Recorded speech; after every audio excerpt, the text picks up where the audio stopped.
So let me get our three speakers to introduce themselves very briefly before we kick off. Ben, do you want to start? Okay, I'm Bengt Nordström, CEO and founder of a consulting firm called Northstream, 30 people based in Stockholm, Sweden. We work primarily with operators and currently involved in several IoT projects for operators, but we have also done that for vendors. So we have been working with this market for about 10 years or so. Thank you. Matt? So if we'd been here on the 1st of November, I would have said I'm Matt Hatton, founder and CEO of Machina Research. We're a specialist research and consulting company focused exclusively on the IoT, so working in market opportunity assessments, market forecasting, and advising on technical and commercial best practice for everybody across the IoT value chain. But as of 3 weeks ago, we were bought by Gartner, so I am now sort of wearing a Gartner hat as well, and we're going through a process of integration. So quite how I describe myself at this present moment is a little bit complicated. So let's pretend this is the 1st of November and I'm still the founder and CEO. Well, I'm still the founder, but still the CEO of Machina Research. Thanks, Matt. Sam? Yeah, my name is Falk von Bornstaedt. I'm from Deutsche Telekom. I think it's well known, especially in the press in the last 2 days, at least in Germany. So I've been in the internet business for quite a while within Deutsche Telekom, initially quite lonely. And for the Internet of Things, I'm pushing for IPv6, for example, within Deutsche Telekom, responsible for the interconnection, what is called peering. And with respect to monetization, I've been in the press quite often because we try to make interconnection partner pay at a certain point.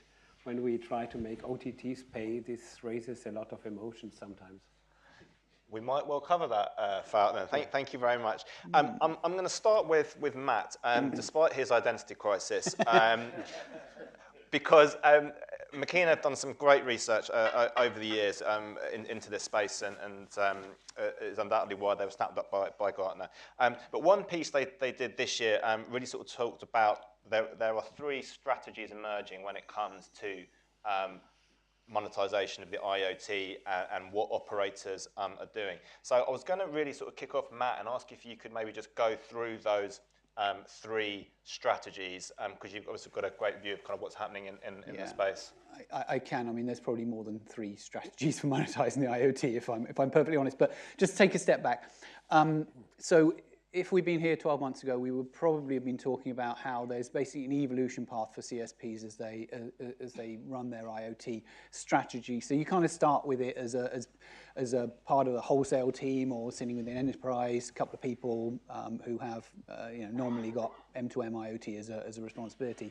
And then it goes through the next phase, which is building a separate business unit, adding in a connectivity platform, and a bit more specialization there, getting involved in some alliances and building some alliances and so on. And then the next step is to go very vertical, look at vertical opportunities to get involved with, and there's a few other evolution paths there. That's kind of a linear progression that we'd seen with a lot of the CSPs as they evolved in IoT. But actually, in the last 12 months, that seems to have gone in a number of slightly different directions, which is the three approaches that you mentioned. One is going very, very strongly after verticals. So we saw Verizon put about a $3 billion bet on fleet management as an application. Now, the motivation there is obviously, a fleet solution is $30, $40, $50 a month, whereas the connectivity piece for it might only be $5 a month, maybe even less than that. So the motivation there is pretty obvious. You secure more of the revenue opportunity, but it requires quite a significant investment in it.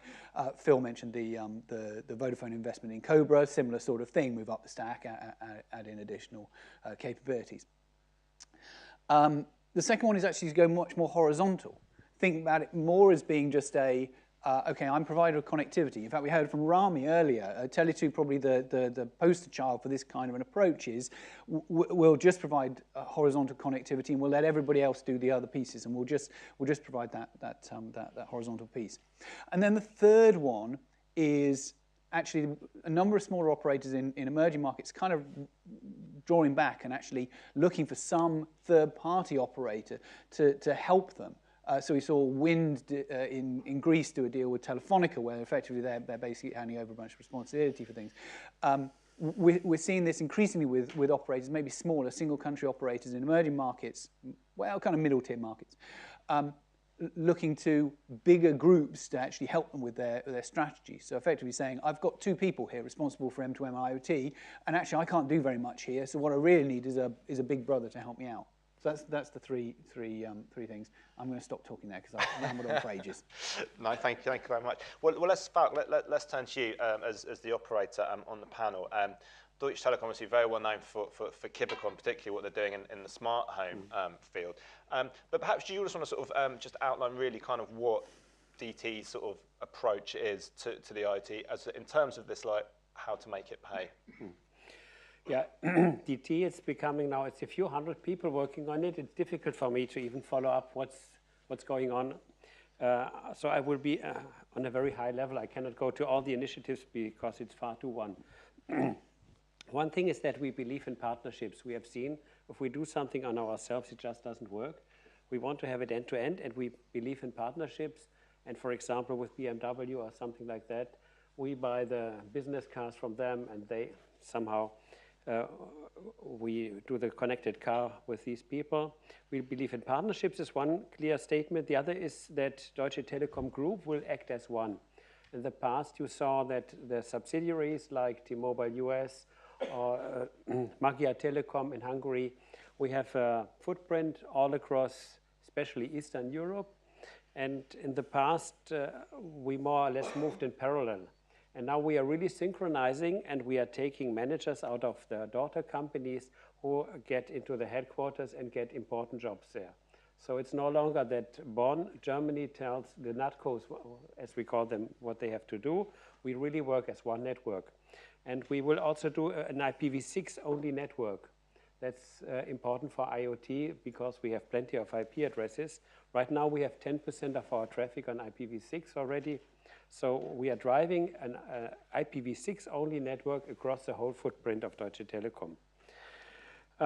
One thing which I want to mention, I'm coming from the network side, and we are very much concerned about traffic peaks that happen. Yeah, for example, an iOS upgrade on an iPhone, which is maybe not purely an IoT thing, but it generates 1.2 terabit of traffic. So we are very happy if this doesn't coincide together with the Olympics or a big soccer game, yeah? Or a big DDoS attack, yeah? But that we cannot plan. So what we are working very close is with Apple in this case, and with Microsoft if they do their updates, that they don't do it all at the same time. What makes us afraid is, let's go to the connected car or a self-driving car. It has collected all the knowledge of the full day, comes home at 5 p.m. and will send home a terabyte of data. What they have collected, the car is learning and is sending this home. And this happens at 5 p.m. when our networks run hot. So we would like the IoT community to think a little bit about how to use networks more efficiently. And we can give cheaper pricing if this connected car would do it at 2 a.m. at night. So far we have struggled hard and influence human beings to change their habits. That's impossible. So human people, they use and stream video between 5 p.m. and 10 p.m. But the big chance with IoT is that this connected car could also communicate at night because it does not need sleep at 2 a.m. So this is what my wish to the community on this side. What we provide from the network side as well is quality of service. So we can, so far there is no quality of service between carriers.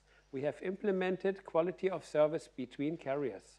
So this means that the mobile device could paint their packets golden if it's time critical, and we could then, with the Telia Sonera, for example, if they listen to us on that one, interconnect and exchange golden packets that would travel through several networks on quality of service, which is important for real-time application. So far, it didn't really happen because we had partners for that, because everybody's a bit afraid of net neutrality regulation. So the regulators somehow put this, froze these activities. Everybody's afraid and wants to see what's coming out of net neutrality regulation. But we have prepared for real-time applications across, not only in one network, but across different networks. so that we are really looking for partners that dare to work in that area. So the last thing I wanted, several people asked me about this, what happened in Germany last Sunday. We saw that more and more people, up to 900,000 people, lost their telephone connection, plus their internet, plus their TV service if they were connected to our TV service. And initially we didn't really know what happened, so our security team was jumping into it, and they were very good, and they worked all night and decompiled what had happened. So the routers just crashed. It was a Mirai type of network that some attacker wanted to establish in our routers. And this went via this TR069 protocol, where you can do a remote management of the routers. And it were only certain fabrics. It was not only Deutsche Telekom, it's a global attack. I wonder why Deutsche Telekom is in the press and many other people are not, but somehow the focus is on Deutsche Telekom. Well, on that one. Thank you for that mea culpa. It was much appreciated. But I have a minute, or we should stop? If you finish up there, if you like. I want to finish that up, yeah. I see it, we still believe in security, and I still think we are very good, and the stock performed better than ever these days, because I think how we handled the security breach, very open communication, and nothing hiding anything. It was very open communication. We were able to cope with it and bring people back to life. And the security did an excellent job on that one. And I think it was a wake-up call. I think it will mean a lot of invest in even more security. So this incident, I think, will help us to be more secure in the future, because everybody is now really paralyzed, and everybody will, or the management will invest a lot of energy in getting more secure. So I think it would really help for the future. And okay, thank you. Okay, thank you. Ben, let me turn to you. As you said, you work on various IoT projects with telcos across Europe. We've heard there sort of three sort of emerging strategies from Matt. Deutsche Telekom, they're talking a lot about sort of partnership originally. What is your sense of really kind of what works and what's not working currently with regard to the IoT monetization policies? Well, I think that first of all, in the telecom industry, we act and behave like IoT is something new, but it isn't. You know, it's been going on for 15 years or so, and I think from the sort of operator and telecom vendor perspective, it's IoT is exciting, but we should have sort of reasonable expectations on what it can deliver for the telco community. If you look at leading operators today, like Vodafone was presenting here, about 1% of their revenues come from IoT. And that's sort of not because they started yesterday. They are sort of one of the longer term players here. And I agree with the segmentation that Matt presented. It matches very well with what we are seeing as well. And we see a theory in the market here where the ones that pioneered IoT started some years ago and that are really betting on it, they have a chance of probably maybe getting 3 to 5% of their revenues can come from IoT. For other operators, it can be an important contributor, but more like in the sort of 1% range of revenues. And when you say, if that is correct, then we basically can say also that IoT cannot pay for infrastructure. It has to be in place for the operator to sort of make a profitable business on it. And generally, when we say how to make IoT pay, we should be aware of that for the bigger consulting firms in the world, you know, Accenture and Capgemini and Tech Mahindra and those companies. For the global IT firms of the world, Microsoft, AWS and so forth, they don't have a payment problem. It's we that are thinking about how much can IoT add. So I think we have had this trend for a long time in this industry. revenues are not increasing for operators. In Western Europe, it peaked in 2008, and then since then been on a slight decline.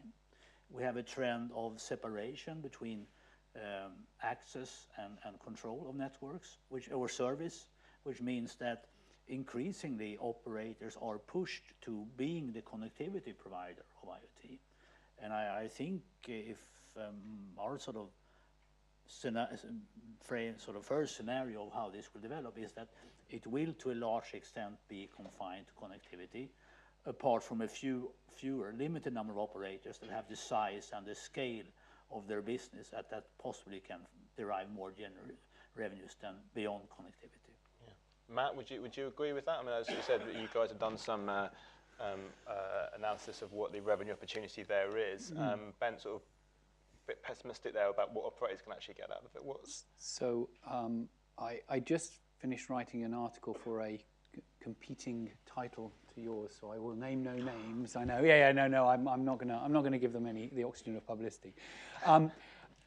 Talking about the CSPs in IoT as beggars on the golden stool, which is a term that was used to describe, used by a Swiss journalist in about the 1950s to describe the economies of Latin America. We went traveling around Latin America and saw all these assets that they had in terms of raw materials and human capital and whatever.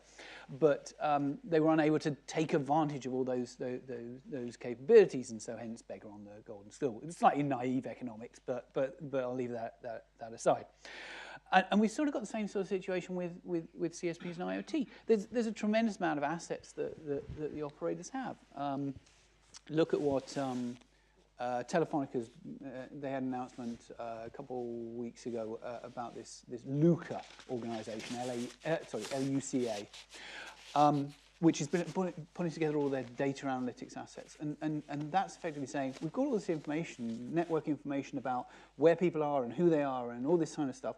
Surely there's some ability to monetize that and looking at that asset and monetizing it. There's also a role for somebody to sit in the middle of IoT as a trusted third party, as a somebody to walk the enterprise customer through their enterprise IoT journey, to provide a bunch of services to basically simplify the process of getting involved in IoT. And that could just as easily be the telco as it could be anybody else. You know, they have a lot of assets in terms of, you know, direct relationship with the customer, trusted relationship with the customer. There's a lot of capabilities there. And again, I've rambled for a little bit. Not at all. So it was a beggar on a golden stool. Beggar on a golden stool. Yeah. Deutsche Telekom, a beggar on a golden stool. I don't think we are a beggar. What I still see that there are still synergies between different telcos. Let's look at our IT systems. So far, we are somehow on a golden stool because we have 12 different IT systems in all our NatCos for customer management or for whatever. So we are now integrating and just saving money by having one IT system for one task within the company. But there is nothing like an SAP for the telco industry. We have our own router configuration tool. And maybe for security, it's good that different telcos have different IT systems. So maybe we should keep it a little bit diverse. But there could be more cooperation between different telcos and maybe using common IT tools for certain things. Okay. Maybe it should be several, 2 or 3, but there should not be hundreds of IT tools who do similar things. So we have done this in the industry somewhere else with SAP, that we have integrated this. But within the telco industry, there is still room for improvement. Yeah. So, and I wouldn't consider ourselves as a beggar.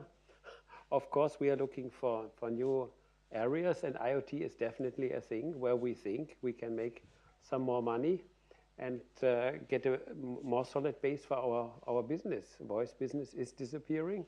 So you've got no option, absolutely. We need to explore the other options, and what we heard before, that integration with IT, we have put a bet on that with T-Systems, something like 15 years ago, that we have this, our own system house, which is acting on a global basis. So we still think this was a good move. Yeah. Ben, go back. I mean, I think it was Jens Peter who said earlier that we don't sell IoT. Is that the right approach? I think it is, and I like that presentation, and I think Vodafone is one of those players that has the size and the scale to derive more revenues than the average operator has. So I buy into that. Will it help them monetize it by not calling it the IoT, I guess? Well, I think it was just one liner of it. It's much more behind it, of course.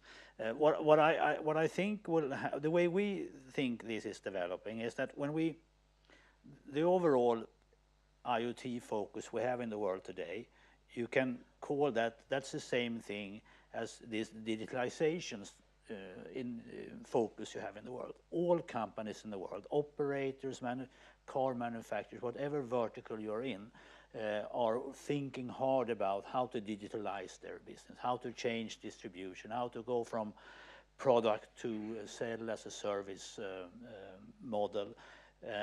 They like to change the front end of their business, not having a lot of expensive shops, but rather doing as much as the dealing with the customer as possible over online. So that is what the world is working with. When you have such projects, you normally turn to McKinsey and BCG and those kind of companies, and you talk with Microsoft and the big sort of IT firms. When you develop such a strategy for a company, some way along the line, you will need to source the connectivity for making your strategy work. So we see a tendency that operators are receiving RFQs from big companies that are thinking and wishing very hard to digitalize their business. So that's how the operator will come into IoT. Then another sort of angle of it is to say that when we look at IoT for operators, it looks very similar as the enterprise business does. Because when you come to the bigger sort of companies in the world, when they like to source their communication solution, they can only turn to the global firms because they have global presence. That's not for a pure mobile-only operator somewhere. On the SME segment of those markets, same thing. In this, the smaller firms have a role to play because then their customers will only like to buy connectivity and nothing else. And that's where I think the sort of mid-sized operators have a role to play. But it will be, and that's possibly also where packaging of the service and maybe not selling IoT, but selling a complete solution will be important. Matt, have you got a sense on kind of what are some of like the most profitable IoT plays out there at the moment? Oh, crikey. Most profitable. I can talk to you about the ones that generate the most revenue. I mean, let's go with that, that's the easiest place to start, I think. Well, it comes back to that. Well, actually, selling connectivity, if you don't have to internally account for the cost of deploying networks, is a fantastically profitable thing because it's basically 100% profit, right? So it rather depends on how the internal accounting process within any given telco works. Are you including the cost of the network within your P&L? But then after that, it comes back to the sort of verticals versus horizontals. If you really want to go after something that's generating a lot of revenue, well, there are taxi tracking applications in the Philippines which generate $50, $60 a month, right? And this is a market where the average ARPU is maybe $5 a month. So, you know, ARPU increment, substantial, and, you know, very, very profitable. And so if you're looking for how to derive additional revenue, then it's always pursuing that vertical. But then you get into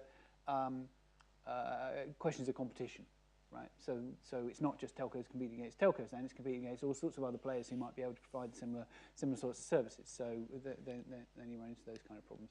I could go on forever and ever, but I'll leave it at that. Okay. Let's have the questions from the floor. Anyone got any questions about how to make the IoT pay? Yeah, there's one just there, right there.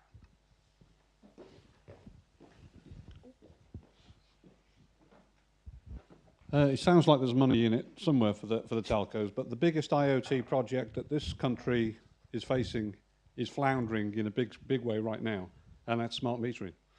And that's failing because of mixed standards, and we're talking earlier about LoRa versus other technologies, so you've got mixed options there. So right now you've got utilities who are having to pull back smart metering because the standards have changed in the last couple of years of the devices that they're deploying. By choice, there isn't a single utility would deploy this because it's something like 15 billion it's going to cost. Other than HS2, it's the biggest project that is ongoing in the UK, and it's in an absolute mess. So, people making hardware are probably going to make money, carriers are going to make money, but all these partners that we're talking about are struggling. So that's the difficulties of the partnership model, I guess. It's so you're not in control of all this yourself from a telco point of view. No, I mean there's been all sorts of challenges with the smart meter, the DEC SMIP project, not least because it needs to get the security services involved at a relatively late stage in the discussions. So I think it's a single instance of an application deployment that's been quite challenged. I'm not sure we can take any lessons for the broader ecosystem because it's very rigid and defined what everybody's roles were in that particular deployment. So yeah, regulated markets are always going to be challenged like that. Well, I'm not quite so sure it's quite like that. I mean, I got involved right at the start, and the first tenders that went out, people were just throwing anything at the wall and seeing what stick, because nobody had any idea what they were going to deploy. They just got this legislation that said this is going to happen, and it became a mess. But if you say we can't take any lessons, one of the biggest things that's been a problem with it has been the security consideration. But surely that has to be the biggest consideration on all IoT projects, because I'm looking around. I've heard the previous guy's presentation. I watched. The word security didn't appear once in the entire presentation. And surely it has to be fundamental, given the challenges that we're facing, and you guys faced in the last couple of days. Attacks on systems is going to be the biggest thing. And the smart metering is vulnerable. Every kettle's vulnerable. Every toy doll's vulnerable. So the security thing is relevant to every project we look at. That's more than a private peer-to-peer system. Yes, agreed. But then, what's the alternative? We say, okay, so security is a big problem. Let's not bother doing anything. Well, I did expect half the people here to have left after the presentation earlier, because as they realise they've got a kettle at home and need to go and turn it off. But most of those problems were wetware problems, right? Problems with people not understanding how the ways that hackers might think and ways that hackers might work, or just not bothering. Hard-coded passwords. I mean, come on, seriously, who thinks that's a good idea? How is that ever going to be a good idea? So, it's not, but let's be pragmatic. That's the way the world is. Yeah, I know. You are right. But there are some, just getting above the idiot levels of security. Right, they're not making the idiot mistakes would be a good start for IoT, and I think that's actually relatively easy. I'm not saying people are going to do it, but it should be relatively easy, right? So if we can just get rid of that for a start, would be a win. And I think that's a learning process. That's just getting familiar with the fact that these problems present themselves and they need to be addressed. How many times have people been told not to write their passwords around? You walk around offices and it's got it stuck on a piece of Post-it note. You can tell them till they're blue in the face, but it's been happening for tens of years. And it only takes one large infrastructure not to follow an appropriate strategy to bring the whole net down. It's an area where people are wading in here, and I agree with the guy on the right. I mean, we've had IoT for years. It's a laptop is an IoT. It's an internet thing. We're labeling things now for the sake of it. We used to have application service providers. Now we call them cloud providers. We changed the name and try and sell it on the back of something else. But I'm trying to we're in this business, but there are considerations that should be happening that. To make this thing successful. Ben, you were going to... Yeah, I think that project you're talking about, and the smart home, and the infotainment systems of cars, have a challenge with that you're locking something in hardware, software-wise at a given point in time with a vision ahead that you'd like to be the centerpiece in people's lives. And then the IT industry moves along in a different path and make you redundant along the way. So every time, you know, I have a fairly modern Mercedes, which I got last year, and I have to say, you know, the infotainment system is probably top-notch of what Mercedes is delivering, but it's not as good as the one as I have in my smartphone, right? Navigation is the same thing, you know. The constant updates of Google make infotainment systems from car manufacturers redundant very fast. And I think that's what this project partly run into. Smart homes is the same thing. I would almost bet that what you will have is the router from your operator and your smartphone as the device. Any other idea of being the centerpiece in people's life will probably fail. We see, I would say, more successes in our work with operators when the customer has started with giving a bunch of engineers a task of, say, is there something in our business which could be simplified, provided in different fashion if we began to install sensors and connectivity modules into our products. And then that later becomes a project that needs to be financed, rather than going the top-down approach, saying we have this grand plan. I think one example of, I mean, maybe the showcase, at least for me in the industry, is Rolls-Royce jet engines with a total care concept. So if you analyze that, when did they start? Well, they began to plan for it in the 80s because of the problems with the cost of maintaining jet engines when the oil prices went up.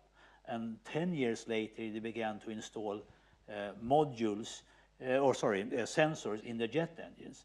10 years later after that, they began to run that as a business under the total care concept. 10 years after that, they have 50% of revenues from Rolls-Royce is coming from the total care concept. That's a 20-year journey, basically. And if there is any operator revenues from that, it is already in the result we see from the operators who have delivered it. Solving existing customer problems to a certain extent. Yeah. Okay. Listen, it's 1:10, so I think everyone would benefit from some lunch. So final thanks to my panel tonight, Bengt, Matt, and Falk. Thank you very much.